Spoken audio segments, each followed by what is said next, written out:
नेताजी से पूछिए new world order के बारे में जानते हैं क्या? बोले ना।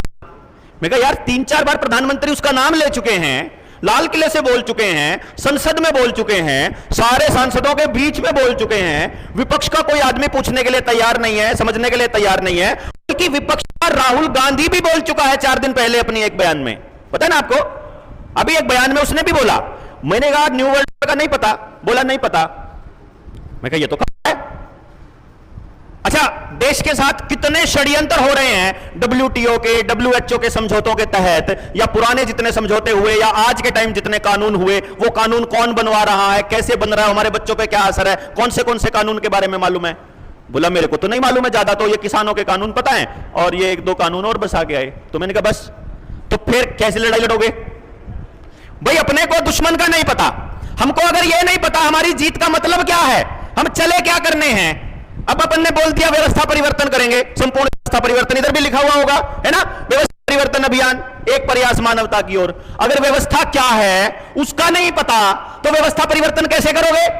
तो 2 चीजों का पता होना जरूरी है कि व्यवस्था क्या है, वो व्यवस्था कैसे काम करती है, हमको कैसी व्यवस्था चाहिए और उसके लिए कैसे काम करना है। ये बातें जब तक नहीं पता तब तक तो हम केवल एटम बम की तरह इस्तेमाल हो जाएंगे। नेताजी कहेंगे चलो धावा बोल दो, हम धावा बोल देंगे, 4-5 लोग क्रांतिकारी होंगे, वो फांसी टूटने को तैयार हो जाएंगे, वो किसी के साथ झगड़ा कर लेंगे, वो जेल में बैठे रहेंगे, मुकदमे झेलते रहेंगे, उनके घर वाले परेशान होते रहेंगे, आंदोलन का हो गया, सरकार गिर गई। अब मान लो बड़ा आंदोलन हो गया, सरकार गिर गई। अब क्योंकि 2011 में जब हम रामदेव का और उसके बाद के अन्ना आंदोलन को जब हम देखें, उस टाइम पे क्या फीलिंग थी अपने अंदर कि एक बार कांग्रेस चली जाए तो देश का भला हो जाएगा, है ना? अभी क्या हो रहा है?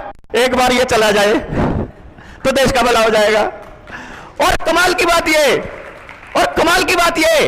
हर प्रदेश में हर आदमी की जबान पर एक ही बात है, ये वाली सरकार चली जाए तो देश बनेगा।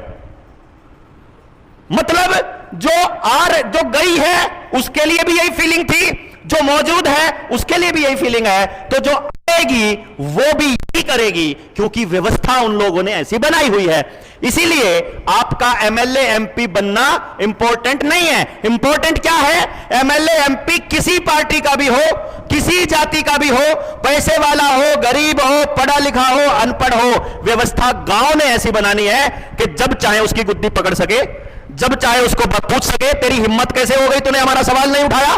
अगर यह बात गांव के आखिरी आदमी तक नहीं जाती, जब तक गांव का आखिरी आदमी यह कहता है हम तो गरीब हैं, हमारी कौन सुनेगा, हम तो अकेले हैं, हमारी कौन सुनेगा, अकेले व्यक्ति की भी सुनवाई हो, जब तक ऐसी व्यवस्था बनाने के बारे में हम यहां से विचार नहीं करते, तब तक यह मंच बेमाने है, यह मानकर चलिए। इसीलिए हमने यह कहा है, आप देखोगे जनता सरकार मोर्चा को बने हुए 1.5 साल हो गए। 1.5 साल में आज तक जनता सरकार मोर्चा के किसी बैनर पर, किसी पोस्टर पर, किसी जगह पर किसी भी व्यक्ति की फोटो नहीं छपी है, क्रांतिकारियों को छोड़ करके, शहीदों को छोड़ करके। इसका यही कारण है कि यहां व्यक्ति महत्वपूर्ण है ही नहीं, यहां महत्वपूर्ण है विचार, और विचार को जो लेकर चलेगा, आप में से जो लेकर चलेगा, वो नेचुरली अपने एरिया का नेता इन्वॉल्व होता जाएगा। अब देखना यह है कि इस नेता का हमने क्या करना है। नेता बन गए, नेता नेतृत्व करने वाला नेता है ना, यदि वो लड़ने वाला नेता है तो आपको वो लड़ना सिखाएगा, यदि वो समाधान वाला नेता है आपको वो समाधान सिखाएगा, वो समस्याओं पर रोने वाला नेता है वो आपको समस्याओं पर रोना सिखाएगा, यानी जिधर आपका नेतृत्व जाएगा उधर आप चले जाएगा। तो जनता सरकार मोर्चा का मकसद क्या है? ऐसे नेता तैयार करना, क्योंकि आज के टाइम पर जो समाज में नेता है वो नेता नहीं है, एक भी नेता नहीं है। व्यवस्था होनी चाहिए थी कि जो समाज का नेतृत्व कर रहे हैं वो लोग जाकर के हमारा प्रतिनिधित्व करें। हो क्या रहा है कि जो प्रतिनिधित्व कर रहा है हम उसे नेता मान रहे हैं।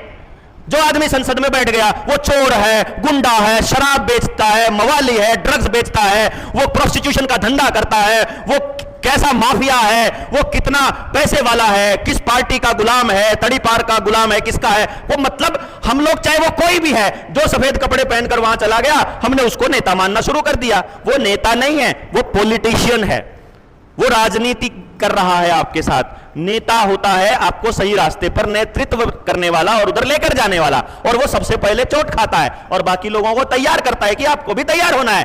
तो आपके बीच से वो नेतृत्व उभारना, अब एक साथी है नीयत बहुत अच्छी है, ज्ञान बहुत अच्छा है, सारी चीजों की समझ है, लड़ना चाहता है, व्यवस्थाएं बन जाएं तो वो व्यक्ति नेतृत्व कर सकता है। सिर्फ एक चीज की कमी है कि वो स्टेज पर बोलने से डरता है। तो स्टेज पर बोलना ही सिखाना है, बाकी सारी चीजें तो है उसके पास।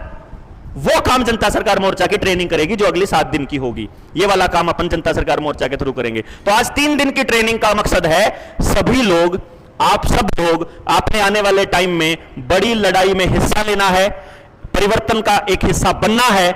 उस परिवर्तन के अंदर जो इतिहास बनेगा उस इतिहास को रचने वाले आप लोग होंगे। इसलिए आपका एक दूसरे को जानना और समझना बहुत जरूरी है, क्योंकि यह परिवार बन रहा है, बड़ा परिवार बन रहा है। बड़े परिवार को समझने के लिए व्यवस्थाएं होनी चाहिए, एक दूसरे को समझने की हमें समझ होनी चाहिए।